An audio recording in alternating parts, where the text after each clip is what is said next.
সাজানোটা ঠিকঠাক হওয়া চাই। পুরো বাড়িটা ফুল দিয়ে সাজাবে, কোথাও কোনো কমতি যেন না থাকে। যতই হোক আমার মেয়ের বিয়ে বলে কথা। প্রধানবাবু, একদম এসব নিয়ে ভাববেন না। আর হ্যাঁ, অতিথিদের বিশেষ নজর রাখবে। হ্যাঁ, তুমি যাও বাদামের দুধ আর শরবত নিয়ে আসো। ঠিক আছে। আরে মিনা, কি হয়েছে? তোমার মুখটা খুব চিন্তিত লাগছে। আরে আজ তো তোমার খুশি হওয়ার কথা, তোমার মেয়ের আজ বিয়ে হতে চলেছে। নিজের মেয়ের বিয়ের জন্য যা যা স্বপ্ন দেখেছিলে সেগুলো আজ সব সত্যি হতে চলেছে। তাহলে আমার দুশ্চিন্তার কারণ তুমি খুব ভালো করেই জানো। আমারও এই বিষয়টায় চিন্তা আছে, কিন্তু তুমি ভেবো না, আমি সব দিক ব্যবস্থা করে রেখেছি। দুজন পালোয়ানকে বন্দুক সমেত আমি সোনিকার ঘরের বাইরে পাহারায় বসিয়ে রেখেছি। এই বিয়েতে কোনো গোলমাল হবে না, আমার উপর বিশ্বাস রাখো। ভগবান করে যেন সব ঠিকঠাক হয়, আর আমার মেয়ে সোনিকার জীবনে যেন কখনো কোনো বিপদ না ঘটে। তুমি কি ভাবছো? মিনা, আমি ভাবছিলাম কি আমাদের সিআইডি সাহায্য নেওয়া উচিত। একবার ওদের ব্যাপারটা জানিয়ে রাখা উচিত। হ্যাঁ, এটা তুমি একদম ঠিক বলেছো। আমি এখনই সিআইডির অফিস যাচ্ছি। কিন্তু এদিকে তো সবকিছু। চিন্তা করো না, এখানে কেউ কিচ্ছু জানতে পারবে না। সব প্রস্তুতি ঠিকঠাক চলছে, সুরক্ষার ব্যবস্থা একেবারে পাকা। তুমি শুধু নিজের চোখ আর কান খুলে রেখো, আর বাইরে নজর রেখো। আচ্ছা ঠিক আছে, আমি খেয়াল রাখবো। তবে তুমি কিন্তু লগ্নের আগেই ফিরে এসো, আরে এত নাহলে ভেবো না, আমি ঠিক ফিরে আসবো। একদম ঠিক হয়ে যাবে সব।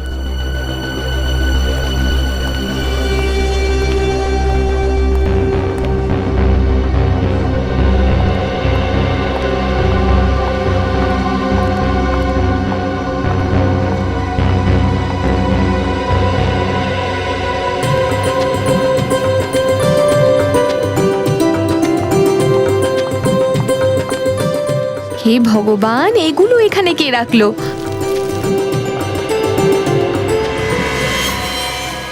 এটা কি?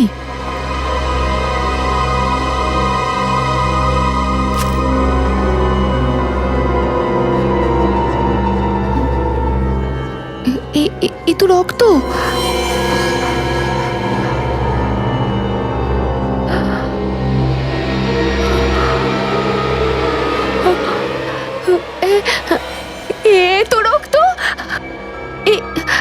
এখানে কি করে এলো? এখানে তো কেউই নেই। আটকে আছে কেন? উঠে আসছে না কেন?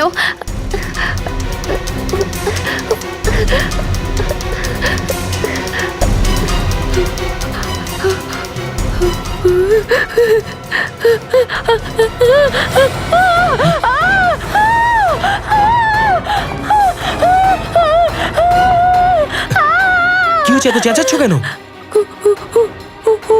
ওই ঘরে। ঘরে? ওই ঘরে। কি আছে ঘরের ভেতর? আরে কি হয়েছে? কি হয়েছে? এত চিৎকার চেঁচামেচি ও কিসের? বলছে ঘরের ভেতর কিছু আছে। ঘরের ভেতর কিছু আছে? কি আছে ঘরে? আপনারা আপনারা নিজে গিয়ে দেখুন না। আরে এমন কি আছে ঘরের ভেতর? কি কি আছে? এ কি? এই রক্ত কিসের? হ্যাঁ? কার রক্ত? ওই বিছানার পিছনে। বিছানার পিছনে? বিছানার পিছনে কি? হে ভগবান, কি এইসব এখানে কি করে হলো? না, কি হয়েছে ম্যাডাম? আপনারা এখানে থাকতে এসব হলো কি করে? কি করে হলো? ম্যাডাম, আমরা তো আমাদের জায়গায় ছিলাম, আমরা জানি না কি করে হলো। এক মিনিট, আপনারা যখন আপনাদের জায়গা ছেড়ে এখন এখানে, তাহলে হে ভগবান, হে ভগবান, দেখি শোন, হে ভগবান। স্যার, এই দেখুন ওর ব্যাংকের ডিটেলস আর বাকি সমস্ত ফটোগ্রাফ। এই দেখো,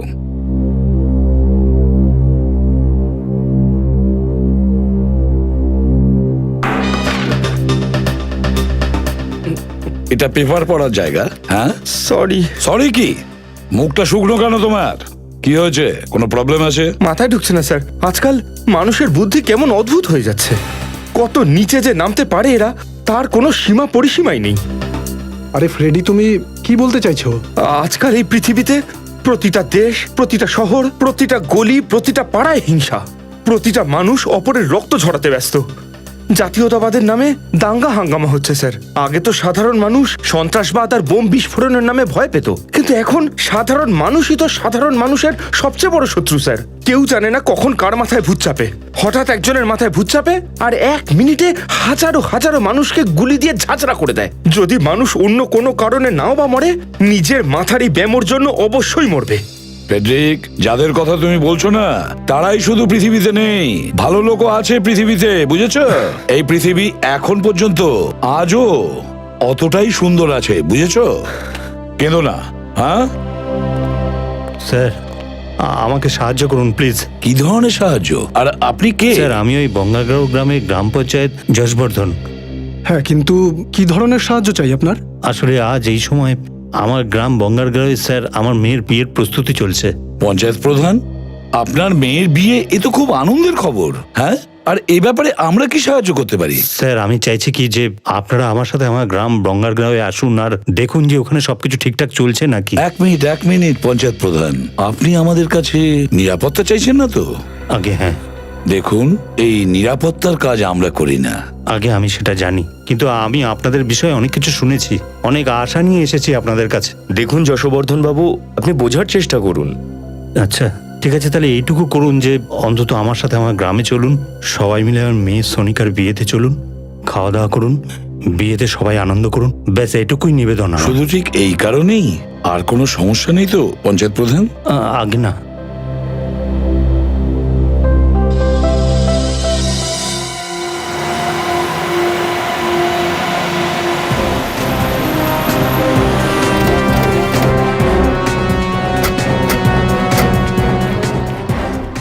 আসুন ভিতরে আসুন। চলুন।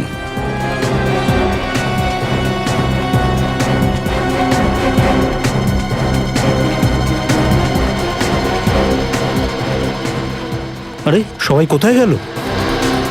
সেটাই তো। হ্যাঁ, এখানে কি হচ্ছে যশবর্ধন বাবু? আপনি তো বলছিলেন বিয়ের প্রস্তুতি চলছে, তাহলে বাকি লোক গেল কোথায়? আমি এটাই ভাবছি স্যার, সবাই গেল কোথায়? আমার পরিবার, আত্মীয় স্বজন, সমস্ত অতিথি, কর্মচারী। যখন আমি এখান থেকে বেরিয়েছিলাম সমস্ত বাড়ি সরগরম ছিল। হে ভগবান, আমার মেয়ে! এই আওয়াজ, এ তো কারোর কান্নার আওয়াজ। মনে হচ্ছে বাড়ির পেছন থেকে শোনা যাচ্ছে। চলুন গিয়ে হ্যাঁ, দেখি। আওয়াজটা ঘরের পিছন থেকেই আসছে। হায় ভগবান, আমার অনুপস্থিতিতে কোনো অনর্থ হয়ে যায়নি তো? আসুন স্যার এখান থেকে। এটা আসুন কোথায়? স্যার। হায় ভগবান, আসুন। সোনিকা, সোনিকা! কি হলো? কি হলো? সামলান, নিজেকে সামলান আপনারা। সোনিকা! তুমি আসতে অনেক দেরি করে ফেললে। আমাদের মেয়ে সোনিকা আমাদের ছেড়ে চলে গেল। আপনারা একটু প্লিজ সরে যান। সোনিকা, কি হয়ে গেল এসব?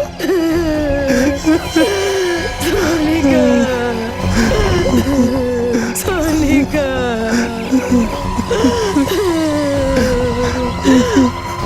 আরে মেয়ে সোনিকা!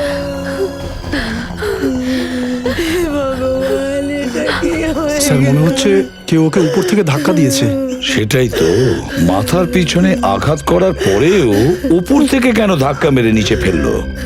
এর ক্ষতটা বেশ গভীর, মনে হচ্ছে কেউ কোনো ভারী জিনিস দিয়ে মেরেছে। সেটাই তো, কিন্তু একটা কথা বুঝতে পারছি না, মেয়েটির মাথার পেছনে কোনো ভারী জিনিস দিয়ে আঘাত করার পরেও তারপরেও উপর থেকে কেন নিচে ফেললো? শান্ত। দেখুন দেখুন, আমি বুঝতে পারছি যে আপনাদের সাথে এখন কোনো কথা বলার সঠিক সময় নয় এটা, কিন্তু যদি আমাদের খুনিকে ধরতে হয় তাহলে আপনাদের মনে জোর রাখতে হবে আমাদের প্রশ্নের উত্তর দেওয়ার জন্য। একটা কথা বলুন, যখন যশবর্ধন বাবু আমাদের ডাকতে এসেছিলেন ওই মুহূর্তে, মানে ওখান থেকে এখানে আসার মধ্যে, মানে বলতে চাইছি ঠিক কি হয়েছিল এখানে? সবকিছু এত তাড়াতাড়ি হয়ে গেল যে কিছু বোঝার সময়ই পেলাম না। প্রথমে ঘরের মধ্যে ওই রক্ত, তারপর ওই কাটা হাত, আর তারপরে আমি সোনিকার ঘরে ওপরে যাই। আর সোনিকা, দরজা তো খোলা। সোনিকা, এখানে তো কেউ নেই। সোনিকা, কোথায় গেল আমার মেয়েটা? সোনিকা! হ্যাঁ? জানলার দিকে কেন গেছে রক্তের দাগটা? সোনিকা! যশবর্ধন বাবু, আপনার অনুপস্থিতিতে অনেক কিছু ঘটে গেছে। যদি আমি ঘর ছেড়ে না যেতাম তো এসব কিছুই হতো না স্যার।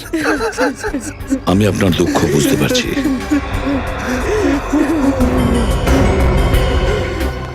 তোমাদের নিজের জায়গা ছেড়ে যাওয়াই উচিত হয়নি। ভুল হয়ে গেছে স্যার, তখন নিচে থেকে চিৎকারের আওয়াজ আসছিল, তাই স্যার আমরা বুঝতে পারছিলাম না কি করব। আমাদের মনে হলো নিচে আমাদের বেশি প্রয়োজন, সেই জন্য আমরা নিচে চলে এসেছিলাম স্যার।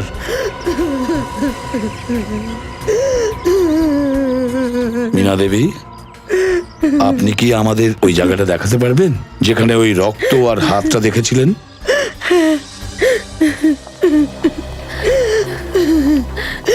এইদিকে, এই দেখুন স্যার।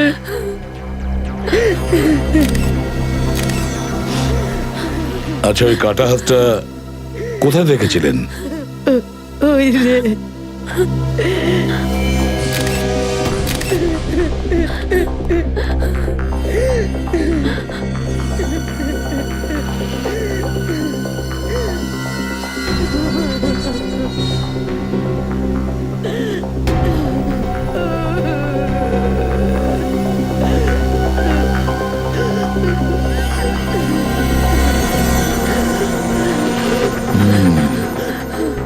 মীনা দেবী, যশবর্ধন বাবু, এই হাত আর রক্ত দুটোই নকল। কি এইসব কিছু নকল? আগে হ্যাঁ, নকল। স্যার কিন্তু এই নকল হাত নকল রক্ত কেউ এখানে কেন রাখবে? সচিন, এই খুনিটা না এই জেনে শুনে এই নকল হাত আর এই নকল রক্ত এই ঘরে ঢেলে দিয়েছে, এটা ভেবে যে এটা দেখতেই এই বিয়ে বাড়ির ভরা লোকজনের মাঝে শোরগোল বেঁধে যাবে আর সব লোক এই ঘরে এসে ভিড় করবে, এমনকি নিচের দুটো পালোয়ানও। ব্যাস, এই সুযোগের সদ্ব্যবহার করেও সোনিকাকে খুন করে। তাই যে এই কাজটা করেছে সে বেশ চালাক মনে হচ্ছে।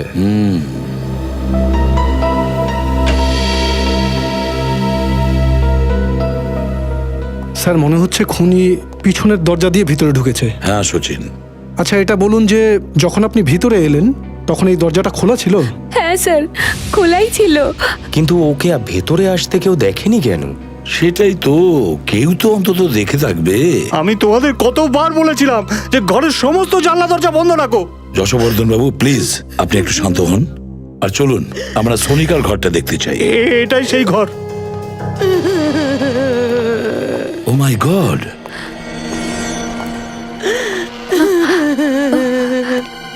কি হয়েছিল এখানে?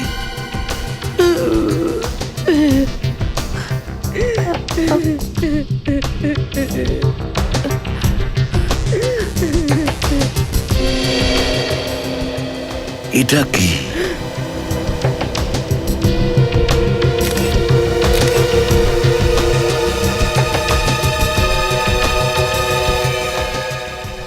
কার কাপড়ের টুকরো এটা? এটা তো আমার মেয়ে সোনিকার কাপড়ের টুকরো।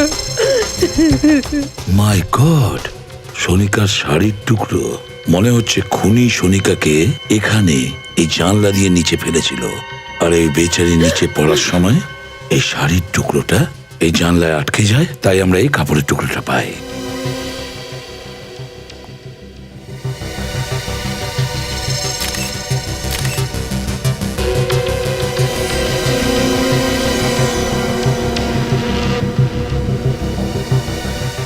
স্যার, এই রক্ত লাগানো ফুলদানি ওখানে কাবার্ডের নিচে। রক্ত লাগা ফুলদানি? মীনা দেবী, এই ফুলদানিটা আপনাদের বাড়ির তো?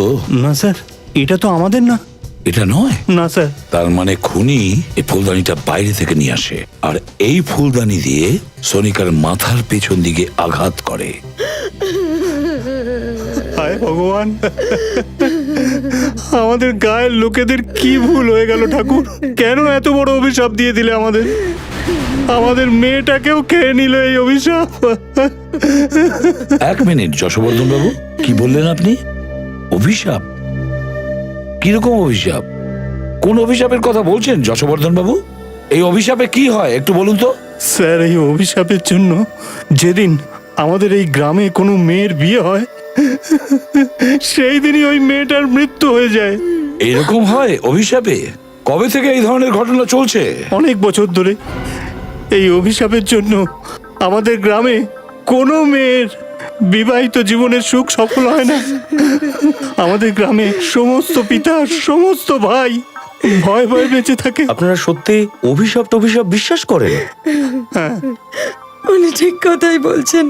আমাদের গ্রামে এই ধরনের ঘটনা অনেক বছর ধরে ঘটে আসছে। হ্যাঁ স্যার, উনি একদম ঠিকই কথা বলেছেন স্যার। আমরা অনেকবার দেখেছি নিজের চোখের সামনে নতুন বউকে মরে যেতে। এটা আপনারা কেমন ধরনের কথা বলছেন? আজকের যুগে এই ধরনের কথা কেউ বিশ্বাস করে? দেখুন, আপনাদের চিন্তা ভাবনা আপনাদের জায়গায় ঠিক, আর আমাদের চিন্তা ভাবনা আমাদের জায়গায়। কারো চিন্তা ভাবনাকে সঠিক বা ভুল আখ্যা দেওয়া যায় না। আচ্ছা ঠিক আছে, মেনে নিলাম। অভিশাপ টভিশাপের যে কথা বলছেন, এটার বিশেষত্বটা কি?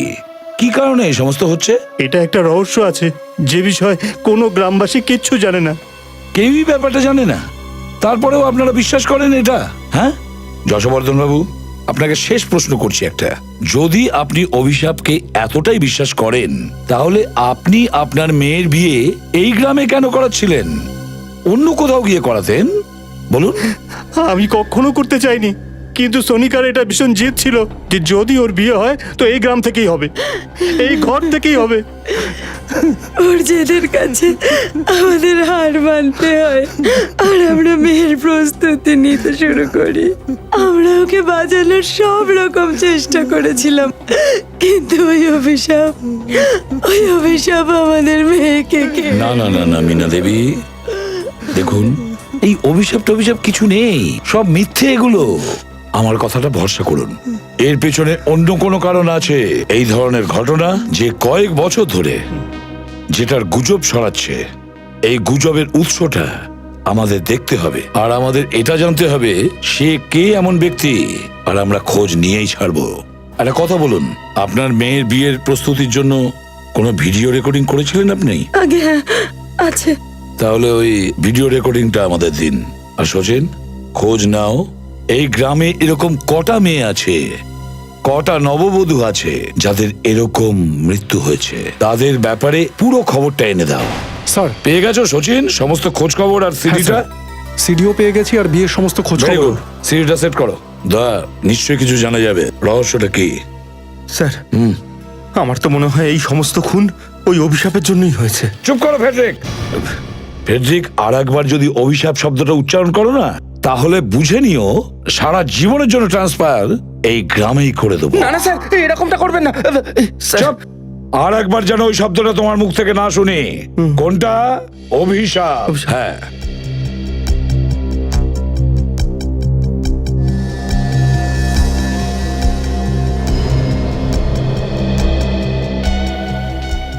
এই দেখো, এদের চাকরানি বাইরে চলে এসছে, গোলমালটা এখানেই। বাড়ির সবাই এখানে চলে এসেছে। চাকরানি যেন কিছু বলছে। এখানকার সবাই ওই ঘরটার ভেতরে গেল, ওই ঘরটায় যেখানে নকল হাত আর নকল রক্ত পাওয়া গেছে। ওদের দুজন পালোয়ানও এসে গেছে, চৌকিদার, এরাও ভেতরে গেল। তার মানে হলো বাড়ির প্রত্যেকটা লোক ওই রুমের ভেতরে। এটা কি উঠে যাচ্ছে? লাল শাড়ি পরা মহিলা, আরে উপরে যাচ্ছে। স্যার, এখানে এত হাঙ্গামা হয়েছিল যে সমস্ত লোক এখানে আছে, তো এ কেন ওপরে যাচ্ছে? উপরে তো সোনিকার রুম স্যার। হ্যাঁ, ওপরে তো সোনিকারই রুম। দেখেছো ফেডরিক, এখানে কোনো অভিশাপের গল্প নেই, এই লাল শাড়ি পরা মহিলার চক্রান্ত। দয়া, এটা হয়নি তো যে সোনিকাকে খুন এই লাল শাড়ি পরা মহিলা করেছে? একটু রিওয়াইন্ড করো তো এটাকে। বাস, প্লে করো। স্যার, এই মেয়েটার গতিবিধি একটু ভালো করে লক্ষ্য করুন, কিছু তো গোলমেলে আছে। হ্যাঁ, হাঁটাটা তো দেখে মনে হচ্ছে পুরুষ মানুষের। স্যার, তাহলে এমনটা নয় তো যে কোনো ছেলে মেয়ে সেজে ওপরে যাচ্ছে? হতে পারে, আর ওই লোকটাই সোনিকাকে খুন করেছে। স্যার, এই লোকটাই যদি বাকি অন্য কোনেদেরকেও মেরে থাকে, তাহলে হতে পারে যে ওদের বিয়েতেও ও গেছিল মেয়ে সেজে। একদম ঠিক। সচিন, সবার লিস্ট এখানে আছে তো? হ্যাঁ স্যার, কিন্তু স্যার বিয়েতে ডেকোরেশন যারা করেছিল সব তো আলাদা আলাদা লোক, এমনকি কেটারারও আলাদা। তাছাড়া বিয়েতে যারা অতিথি এসেছিল তারাও আলাদা, যারা একটা বিয়েতে গেছিল অন্যটায় যায়নি। আচ্ছা, 5টা বিয়েতে আলাদা আলাদা লোক। এমনকি অতিথিও। এটা কি? এই 5টা বিয়েতে একটা লোক কমন আছে। কেস পুরোহিত দয়া, জগনলাল পণ্ডিত। কিন্তু স্যার সোনিকার মৃত্যু তো বিয়ের অনুষ্ঠান শুরুর আগেই হয়েছিল। ওই সময় জগন্লাল পণ্ডিত তো পৌঁছায়নি স্যার। কিন্তু আসার তো কথা ছিল পণ্ডিত জগনলালের। এটা আবার হয়নি তো যে সোনিকাকে খুন এই পণ্ডিত জগনলালই করেছে, লাল শাড়ি পরে এসে? সেটা হতে পারে স্যার, হয় ও নিজে খুনি, আর না হলে খুনের সঙ্গে জড়িত অবশ্যই। এই পণ্ডিত জগনলালের সঙ্গে দেখা করতেই হবে।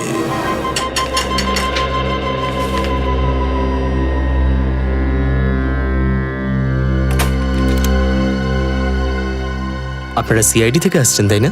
আসুন। আরে খুব তাড়াতাড়ি চিনে ফেলেন দেখছি। হ্যাঁ হ্যাঁ, সে তো বটেই, ছোট্ট গ্রাম তাই তো। কিন্তু সিআইডির লোকেরা আমার দ্বারে। বলুন কি সমস্যা হয়েছে? সবকিছু কুশল মঙ্গল আছে তো? পণ্ডিতবাবু, যদি সবকিছু কুশলমঙ্গল থাকতো তাহলে আমরা এখানে আসতাম না। আপনি হয়তো জানেনই যে আপনার গ্রামেরই একজন মেয়ে সোনিকা, সে খুন হয়েছে। হ্যাঁ আমি জানি, খুব খারাপ হয়েছে। সোনিয়াকে আমি খুব ভালোভাবে চিনতাম। আমি তোর বিয়েটা করাতে যাচ্ছিলাম। এটা আমরা জানি পণ্ডিত মশাই। আপনি এটা বলতে পারেন যে সোনিকার খুন কে করেছে? দেখুন শ্রীমান, আমরা পণ্ডিত, আমাদের কাজ সম্পর্কের জোড়া লাগানো আর বিয়ে করানো। বাকি কোনো জিনিসের সাথেই আমাদের কোনো সম্পর্ক নেই। তাহলে পণ্ডিতবাবু, আপনি নিশ্চয়ই এটাও জানেন না যে এখন অবধি আপনার গ্রামে যতগুলো নববধূর মৃত্যু হয়েছে সেগুলো কে করেছে? না শ্রীমান, ওই মেয়েগুলোরও খুন কে করেছে আর কেন করেছে এই ব্যাপার সম্পর্কে আমি কিচ্ছু জানি না। এই সমস্ত কিছুই আমার জ্ঞাতব্যের বাইরে। কিন্তু পণ্ডিত মশাই, আমরা একটু একটু করে বুঝতে পারছি। যাই হোক, আমরা এখন চলে যাচ্ছি, কিন্তু আপনাকে অসুবিধায় ফেলতে আমরা আবার আসতে পারি। অবশ্যই। আর সহ্য হচ্ছে না, অনেক হয়ে গেছে, এবার আমাকে কথা বলতেই হবে। হ্যালো, কথা বলাও আমার ওর সাথে। হ্যাঁ হ্যাঁ, ওর সাথেই। দেখো, সিআইডি এসেছিল আমার বাড়িতে, জিজ্ঞাসাবাদ করছিল। দেখো, আমি আর সহ্য করতে পারছি না। হ্যাঁ ঠিক আছে, আমি দেখা করতে আসছি তোমার সাথে, কিন্তু শেষবার। এদিকেই আসছে।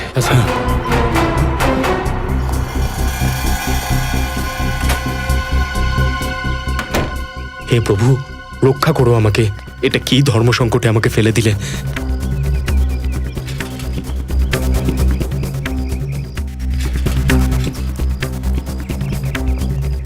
আজ তো আমার ওকে বলতেই হবে। একজন পণ্ডিতের বাড়িতে সিআইডি? আমার সারা জীবনের অর্জিত সম্মান ধুলোয় মিশে যাবে। শুধরে যা পণ্ডিত, আমি তো ওর সাথে দেখাই করতে চাইছি না। আজ সত্যি মিথ্যে সবকিছু প্রমাণ হয়েই যাবে। আজ আমি ওকে মুখের ওপর বলেই দেবো যে তোর পাপের আমি কোনো ভাগিদার হতে পারবো না।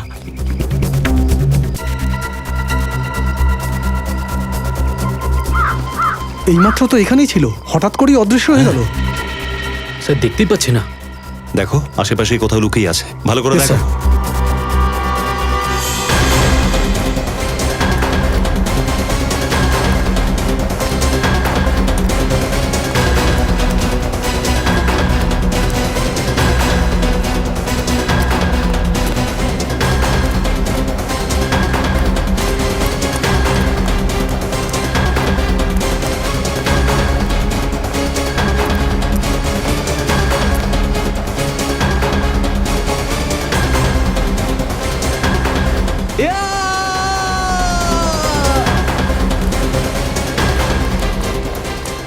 আচ্ছা, এটা জগন্নাথের গলার আওয়াজ নয় তো? স্যার, আওয়াজ এই দিক থেকেই এসছে। এই দিকটা।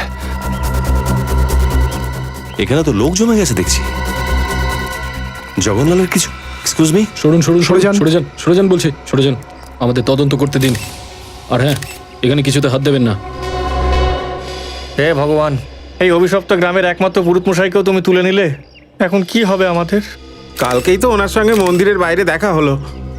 স্যার, খুনি ছুরিটা পিঠে মেরেই পালিয়ে গেছে। আমার মনে হচ্ছে খুনি ছুরিটাকে ছুঁড়ে মেরেছে আর পালিয়ে গেছে। আশ্চর্য ব্যাপার স্যার, একটা গ্রামের পণ্ডিতবাবুকে কেউ কেন মারবে? আশ্চর্য ব্যাপার তো এই গ্রামের প্রত্যেকটা জিনিসেই একটার পর একটা খুন হয়ে চলেছে, কিন্তু খুনি এত তাড়াতাড়ি জগন্নাথকে মেরে কোথায় চলে গেল? নিখিল, আশপাশটা চেক করো তো। সরুন সরুন সরুন। স্যার, সরুন, এমন তো যেতে নয় দিন। তো যে জগন্লাল শেষবার যার সাথে ফোনে কথা বলছিল সেই ওকে এখানে ডেকে এনেছে আর মেরে ফেলেছে? জগন্লাল ওর ব্যাপারটা একেবারে বুঝতেই পারেনি যে ও ওকে খুন করতে চাইছে। হ্যাঁ স্যার, ও ওকে সিআইডি এখানে আসার খবরটা দিয়েছিল আর ওই লোকটা একে সারা জীবনের মতো শেষ করে দিল। এর মানে শুধু আমরাই নয়, এই খুনিও ঘোরাফেরা করছিল জগনলালকে মেরে ফেলার জন্য। সুযোগ বুঝেই ওকে মেরে ফেলে আর পালিয়ে যায়। হ্যাঁ স্যার, এ যেই হোক না কেন লোকটা প্রচন্ড চালাক। স্যার হ্যাঁ, আশেপাশে কিছু পাইনি। আচ্ছা, ওর থোলাটা চেক করো তো।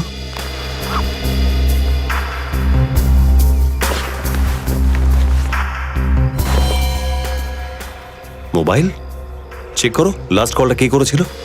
স্যার শেষ নাম্বারটা তো একটা ল্যান্ডলাইন নাম্বার। ল্যান্ডলাইন? ফোন করো তো। রিং হচ্ছে স্যার। স্যার ওখান থেকেও ফোনের আওয়াজ আসছে। কাট করো, আবার করো।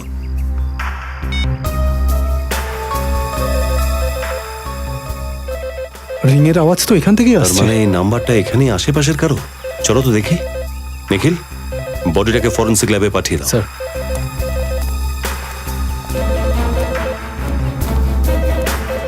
আওয়াজটা এখান থেকেই আসছে।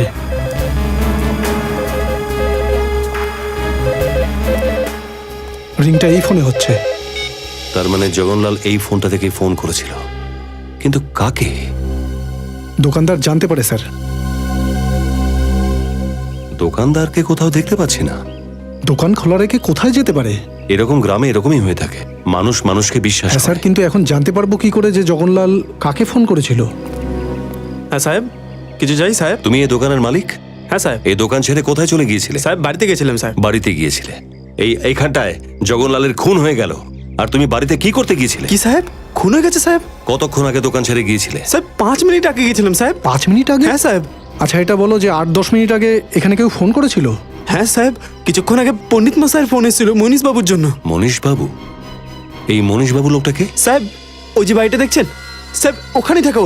আচ্ছা, মনীষ। এই মনীষ বাবুর ফোন কি সবসময় এখানে আসতো? হ্যাঁ সাহেব, উনি আমাকে বলে রেখেছিলেন যখন ওনার ফোন আসবে ওনাকে যেন আমি বলে দিই। আমি তাই করতাম। কেন ওনার নিজের ফোন বা মোবাইল নেই? না সাহেব, যতদূর আমি দেখেছি সাহেব, আমি জানি ওনার কাছে ফোন নেই। যখনই ফোনের দরকার হয় তখনই উনি আমার কাছে আসেন। এখন মনীষ বাবু বাড়িতে থাকবে? হ্যাঁ সাহেব, বেশিরভাগ উনি বাড়িতেই থাকেন। চলো দেখাও তো বাড়িটা কোথায়। চলুন সাহেব। সাহেব এটাই মনীষ বাবুর বাড়ি। এখানে তো তালা ঝুলছে। হুম,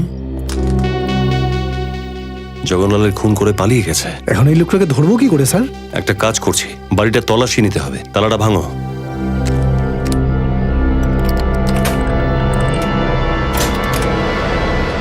এইখানেই দাঁড়িয়ে থাক। ঠিক আছে সাহেব।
স্যার।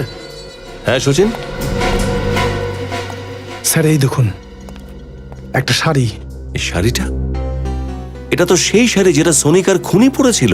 হ্যাঁ স্যার, আর আমরা ফুটেজে এটাও দেখেছিলাম যে একজন পুরুষ মানুষ শাড়ি পরে সোনিকার রুমের দিকে যাচ্ছে। তার মানে মনীষই সোনিকার খুন করেছে। ও পণ্ডিত জগনলালকেও খুন করেছে। আচ্ছা, এরকম নয় তো যে এই গ্রামে যে কটা বধূ খুন হয়েছে সেগুলোর পেছনে এই মনীষেরই হাত আছে? একটা কাজ করো, দেখো যদি আর কিছু পাওয়া যায়।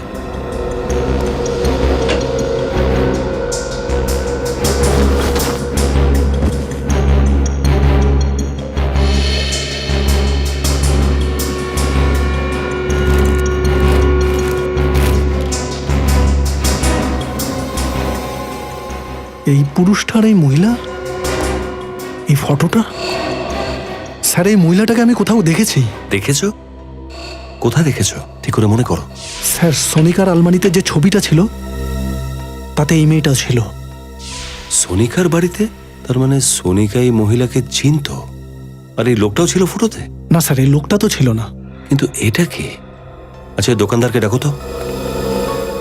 ভাই তুমি ভিতরে এসো। হ্যাঁ, বলুন সাহেব। আচ্ছা দেখো তো, এই লোকটাই কি মনীষ? না সাহেব, ইনি মনীষবাবু নয় সাহেব। কি এই মনীষবাবু নয়? না সাহেব, মনীষবাবু তো দাঁড়িয়ে আছে, গোপ আছে, আর উনি চশমা পরে সাহেব, আর ওনার বয়সও অনেক বেশি। ইনি মনীষবাবু হতেই পারে না সাহেব। আচ্ছা, এই মহিলাকে কখনো দেখেছো? না সাহেব, এনাকে আমি আগে কখনো দেখিনি সাহেব। স্যার শাড়িটা তো পেয়ে গেছি, কিন্তু এ বলছে যে এটা মনীষবাবু নয়। এমন নয় তো যে সোনিকার রুমে ছদ্মবেশে গেছিল সোনিকাকে মারার জন্য, সেই আসলে এই ফটোর লোকটা? হতে পারে এই লোকটা মনীষের কোনো চেনা জানা বা আত্মীয় হতে পারে। একটা কথা বলো তো, মনীষ লোকটা কেমন? মনীষবাবু এই গ্রামে এসেছেন 1 বছর হয়ে গেছে। আমি ওনার ব্যাপারে অনেক বেশি কিছু জানি না। ও কি এখানে একা থাকে নাকি ওর সঙ্গে আর কেউ থাকে? হ্যাঁ সাহেব, একাই থাকতেন উনি। একলা? হ্যাঁ সাহেব। কাউকে দেখেছো এখানে আসা যাওয়া করতে, ওর সঙ্গে কথা বলতে? না সাহেব, আমি তো ওনার বাড়িতে কোনোদিন কাউকে আসতে দেখিনি। আচ্ছা, তুমি এখন আসতে পারো। নমস্কার। যদি এই মহিলার ছবি হর্ষবর্ধনের ঘরে থেকে থাকে, তাহলে এই হর্ষবর্ধন এই মহিলার ব্যাপারে নিশ্চয়ই কিছু না কিছু জানবে। চলো হর্ষবর্ধনের কাছে যাই।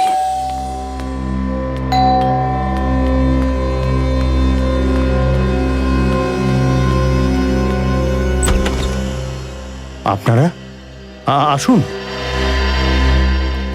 বলুন কি ব্যাপার? হর্ষবর্ধন বাবু, আপনাকে কিছু জিজ্ঞাসা আছে। হ্যাঁ বলুন। এই মহিলাকে আপনি চেনেন? এই ফটো আপনারা কোত্থেকে পেলেন? এটা অনেক লম্বা একটা কাহিনী। আপনি একে চেনেন? আগে একে কিভাবে ভুলে যাব আমি? এর কারণেই তো আমাদের পরিবারের এত বদনাম হলো। নাক কাটা গেল এর জন্য। আমাদের সমাজে কারো কাছে মুখ দেখাতে পারবো না আমরা। এরকম কি কাজ করেছো? এ কে হয় আপনার? এ আমার খুড়তুতো বোন শিবানী।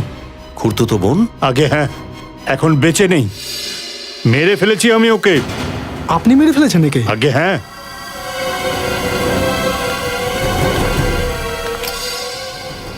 এই বন্দুকটা দিয়ে মেরেছিলাম আমি ওকে 15 বছর আগে।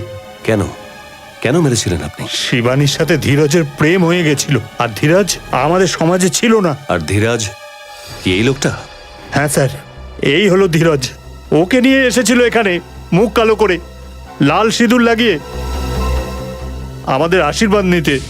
বাবা, ও ধীরজ বাবা, ওকে বিয়ে করে আমি আমার বাকি জীবনটা ওর সঙ্গেই কাটাতে চাই বাবা। শিবানী, এটাকে জীবন কাটানো নয়, জীবনটা নষ্ট করা বলে। এটা তুমি কি বলছো? নির্লজ্জ, তুই আমাদের বংশের মুখে চুনকালি লাগাবি? বাবা, তুমি কি করে এটা ভাবতে পারলে যে আমি এরকম কাজ করতে পারি?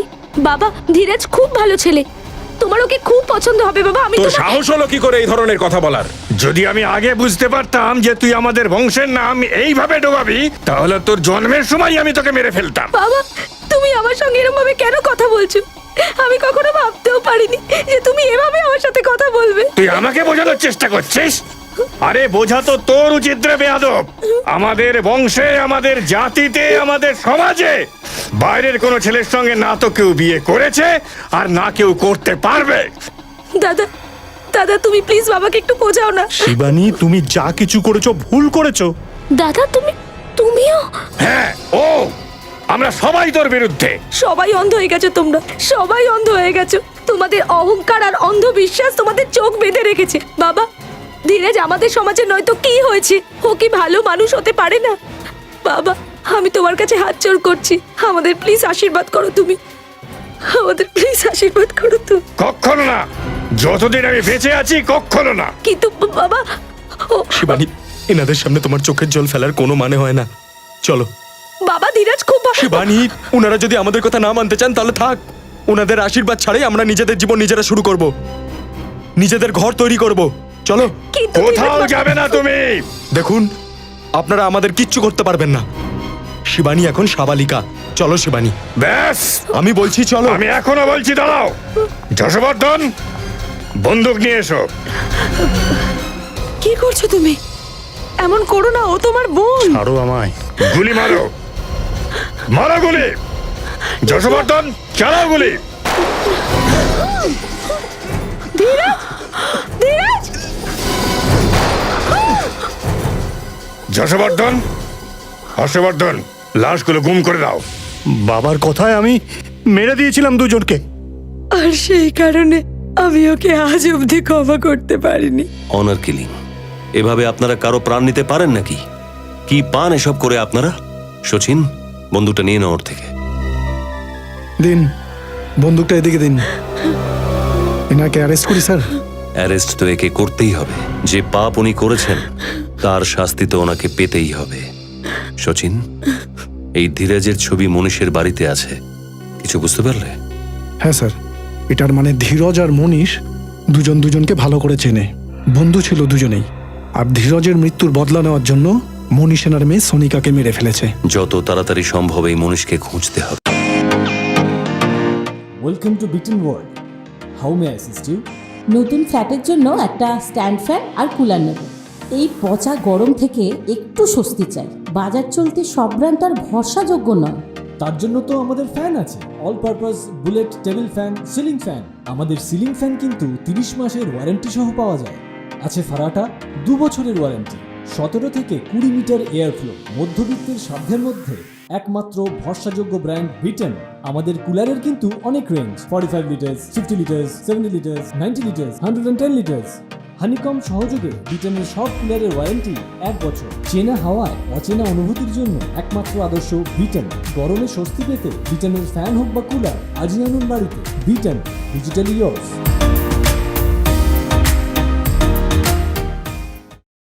দয়া স্যার, এই ধীরজ মারা গেছে আর মনীষ বেঁচে আছে, আর মৃত ধীরজের ছবি মনীষের বাড়ি আমরা পাই।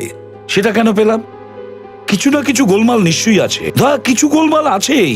কিরকম গোলমাল স্যার? দয়া, ফটোতে আমরা যা দেখছি না, আসলে সেটা নয়। আর যেটা আমরা দেখতে পাচ্ছি না সেটা খোঁজার চেষ্টা করছি আমরা, তাকেই খোঁজার চেষ্টা করছি।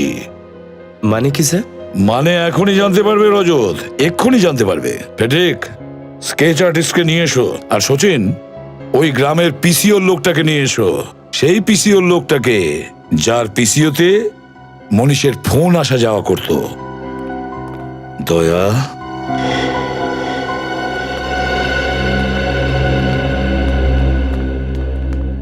আসুন। আচ্ছা এসিপি স্যার, স্কেচ আর্টিস্টকে কেন ডাকলেন? এখনই জানা যাবে। এই ফেসটা দেখুন, আমরা চাই যে এই ফেসটা আঁকুন।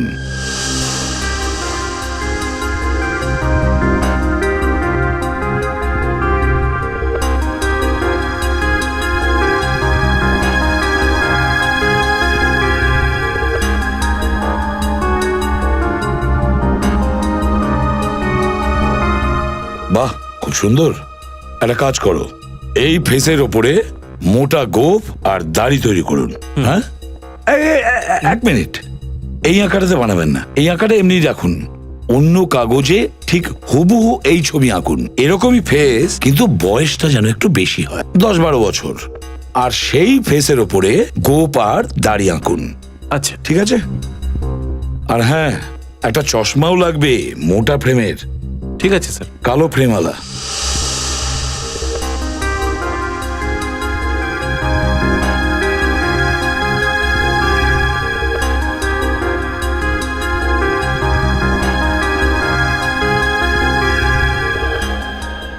দেখেছো দয়া, আমার সন্দেহ ঠিক বেরিয়েছে। তার মানে মনীষী ধীরজ স্যার? হ্যাঁ সাহেব, এটাই মনীষবাবু। এক সেকেন্ড, এই লোকটা তো সেদিন ভিড়ের মধ্যে ছিল যখন আমরা সোনিকার লাশটা দেখছিলাম। তার মানে হলো আজকের মনীষ সেদিনকার মৃত ধীরজ। কিন্তু স্যার, ধীরাজের তো গুলি লেগেছিল, তাহলে সে বাঁচলো কি করে? তার মানে ধীরজ কখনো মরেইনি, আর মনীষ বাবু সেজে সবার চোখে ধুলো দিয়ে বেড়াচ্ছিল। এক্স্যাক্টলি। আমাদের যেভাবেই হোক এই মনীষকে ধরতে হবে স্যার। মনীষ ওরফে ধীরাজকে আমরা খুঁজবো কোথায় স্যার? খুঁজবো ফেডরিক, খুঁজে বের করব। আবার ওই গ্রামে বিয়ের আয়োজন হবে, কনে সাজবে আর বরপক্ষও আসবে।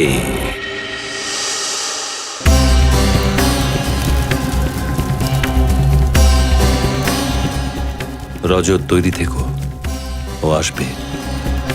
নববধূকে মারতে নিশ্চয়ই আসবে। কনের উপর আঁচও আসবে না স্যার।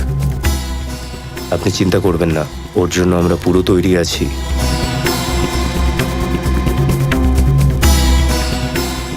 পণ্ডিতজি মনে আছে তো ঠিক সময় মতো কি মন্ত্র পড়তে হবে? হ্যাঁ স্যার, মনে আছে।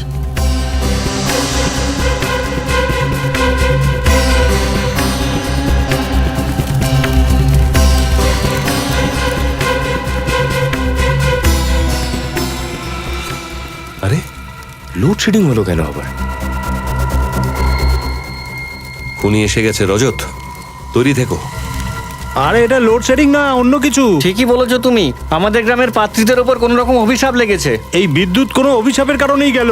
হ্যাঁ, এই অভিশাপটা আবার আমাদের গায়েও না লাগে। হ্যাঁ, আমার মনে হয় আমাদের পালিয়ে যাওয়া উচিত। আমাদের এই বিয়েতে আসাই উচিত হয়নি। চলো এখান থেকে, চলো চলো চলো। এক্সকিউজ Excuse me, এক মিনিট।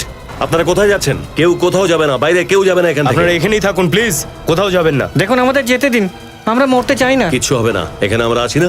আপনারা প্লিজ এখান থেকে কেউ বাইরে যাবেন না। স্যার, এখনো পর্যন্ত কাউকে দেখতে পাচ্ছি না। তুমি ভয় পেও না, আমি দেখে আসছি কি হয়েছে। দাঁড়ান প্লিজ।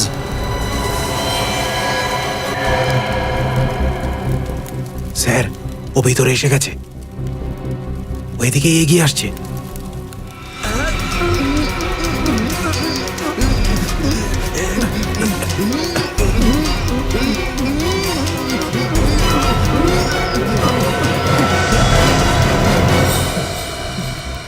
আরে, তুমি নতুন বউ নাও? আগে না, তোমার কি মনে হয়েছিল তুমি আমাকে মারবে আর আমি মরে যাব? দাঁড়া বলছি, আগে আসবি না, জ্বালিয়ে দেবো সবকিছু, সব জ্বালিয়ে দেবো। কেউ আসবে না, পালাতে পারো না। কেউ না, জ্বালিয়ে দেবো সবকিছু, সব জ্বালিয়ে দেবো, সবকিছু জ্বালিয়ে ছাড়খাড় করে দেবো। কেউ আসবে না, জ্বালিয়ে দেবো। আরে কিন্তু তুই এই সবকিছু। মশালটা নিয়ে কোথায় যাচ্ছিস? তোর খেলা শেষ। দাঁড়া, জ্বালিয়ে দেবো। কোথায় যাচ্ছিস? কেউ এগোবে না, আমি নিজেকে জ্বালিয়ে দেবো, কিন্তু জ্বালিয়ে দেবো, জ্বালিয়ে দেবো। নিজেই নিজেকে জ্বালিয়ে দিবি? আমি নিজেকে নিজে জ্বালিয়ে দিতে পারি। মনীষ ওরফে ধীরজ, যে গ্রামের এতগুলো নিষ্পাপ নির্দোষ মহিলাকে মেরে ফেলেছে, সোনিকার পণ্ডিত জগনলালকে মেরে ফেলা এই খুনি, কি মনে হচ্ছে রজত এ নিজেকে জ্বালাতে পারবে? না স্যার, ওকে দেখে তো তা মনে হয় না। আগে আসবি না, তোমরা আমার কথা বিশ্বাস করছো না? আমি নিজেকে জ্বালিয়ে দিতে পারি। আচ্ছা ঠিক আছে, জ্বালা। সরে যাও। হ্যাঁ, কি বেরিয়ে গেল সব হাওয়া? আমি আমি আমি নিজেকে নিজে পুরোপুরি ভাবে জ্বালিয়ে দেবো, মাথা থেকে পা পর্যন্ত জ্বালিয়ে দেবো। না স্যার, আমার মনে হচ্ছে না ও নিজেকে জ্বালাতে পারবে। দেখুন, কপালে তো ঘাম ঝরছে। আর ওর পাও কাঁপছে। জ্বালা জ্বালা জ্বালা জ্বালা জ্বালা।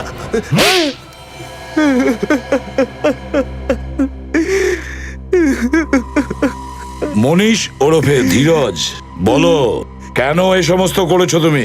এর উত্তর তো আমি 15 বছর ধরে নিজেই খুঁজছি। একজন ভাই নিজের বোনকে কিভাবে মারতে পারে? একজন বাবা তার মেয়ের খুশিকে কিভাবে গলা টিপে মারতে পারে? দুজন ভালোবাসার মানুষকে লোক বাঁচতে দেয় না। আমি আমার শিবানীর সাথে আশীর্বাদ নেওয়ার জন্য ওর বাড়িতে গেছিলাম, আর পেলাম কি? কি করছো তুমি? ধীরজ, ধীরজ! তুমি কিভাবে বেঁচে গেলে? যাকে ভগবান দয়া করে তাকে কে মারতে পারে? একজন গ্রামবাসী যশবর্ধন আর হর্ষবর্ধনকে আমার আর শিবানীর লাশটা ফেলার সময় দেখে নিয়েছিল জঙ্গলের মধ্যে। সেই আমাকে বাঁচিয়েছিল। অনেক বছর পর্যন্ত আমি বেহুশ ছিলাম, আর যখন হুঁশে ফিরলাম তখন আমি শিবানীর মৃত্যুর খবর পেলাম, আর আমি রাগের মাথায় পাগল হয়ে গেলাম, আর ঠিক করলাম যে এর বদলা আমাকে নিতেই হবে। বদলা নেওয়ার জন্য তুমি ওই গ্রামের সব কনেদেরকে মেরে দিচ্ছিলে? হ্যাঁ, আর এই কারণের জন্য গ্রামবাসীদের মনে অভিশাপটা একটা জায়গা করে নিল। হ্যাঁ, আপনাদের জন্য আমার খুব অসুবিধা হয়েছিল, কিন্তু উদ্দেশ্যটা তো আমাকে পূরণ করতেই হতো। তাই মহিলার বেশে যশবর্ধনের বাংলোর পেছনের দরজা দিয়ে বাড়ির ভেতরে গেছিলাম। নকল হাত, নকল রক্ত রেখেছিলাম, আর সবার সঙ্গে মিলে গেছিলাম। আর যখন সব জানাজানি হলো, পালোয়ানগুলো নিচে চলে এসেছিল, আর আমি সোনিয়ার ঘরের ভেতর ঢুকে গেছিলাম। আমি যে ফ্লাওয়ার বাক্সটা ওর জন্য নিয়ে এসেছিলাম সেটা নিয়ে ওর মাথার মধ্যে মারলাম, আর ওকে জানলার বাইরে ফেলে দিলাম। আর জগনলাল পণ্ডিত, ওকেও তো তুমিই মেরেছো। কি ক্ষতি করেছিল সে তোমার? ও আপনাদের সবকিছু সত্যি সত্যি বলে দিতে যাচ্ছিল, তার জন্য ওকেও মারতে হলো। এমনটা নয় তো যে এই জগনলাল পণ্ডিতই তোমাকে 15 বছর আগে বাঁচিয়েছিল? হ্যাঁ, এই আমাকে বাঁচিয়েছিল। ভগবান তোমাকে আরো একটা জীবন দিয়েছিলেন, একটা নতুন জীবন দিয়েছিলেন বাঁচার জন্যে। তুমি কি করলে? নিজের প্রতিশোধের আগুন নেভানোর জন্য গ্রামের নিরীহ মেয়েদের প্রাণ নিয়েছো তাদের বিয়ের দিনে। আর এখন তো তোমাকে ভগবানও ক্ষমা করবে না, তোমার তো ফাঁসি অনিবার্য।